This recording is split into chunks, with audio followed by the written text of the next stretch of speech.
បាទស្វាគមន៍មកកាន់ Top Auto បងប្អូនដែលមានបំណងចង់បានជាប្រភេទ Hybrid បាទឆ្នាំ2013 Option G ឡាននេះខ្ញុំសូមនិយាយថាគឺជាប្រភេទមេឡានតែម្ដងបាទមេឡានលះស្អាតទឹកឆ្នាំនៅស៊ីនហើយ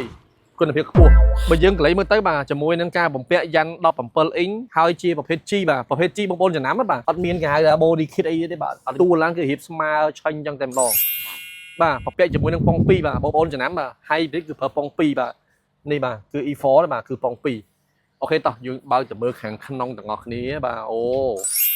បាទបំពាក់ជាមួយនឹងស្រោមកៅអីកម្មញ័យបាទបែបសរសៃសូត្រអញ្ចឹងណាបាទស្អាតមែនទែនបាទប្រភេទ hybrid ហើយយើងមានលេងជាមួយនឹងកាមេរ៉ា VIP បាទឡាននេះគឺមានទទួលនៅចំកណ្ដាលទៀត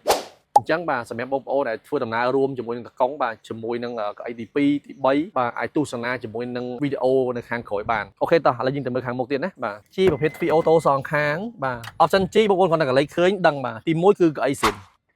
បាទកៅអីអូតូស៊ីនហើយទី2នេះយើងមើលតែក្រមមេនេះបាទឃើញណាបាទក្រមេហើយទី3នោះ memory set បាទ memory set ហើយនេះយើងមើលមួយទៀតគឺអូតូក្តោបអូតូស៊ីនបាទមិនចាំបាច់ដំឡើងដោយ option X ឬក៏ S ទេ2013 hybrid ពណ៌សក្នុងលឿងដែលជាប្រភេទ grade A តែម្ដងបាទបងប្អូនដែលសួររកច្រើនមែនទែនបាទសម្រាប់ hybrid បាទអញ្ជើញមើលបាននៅ Top Auto យន្តនេះគឺយើងធ្វើការ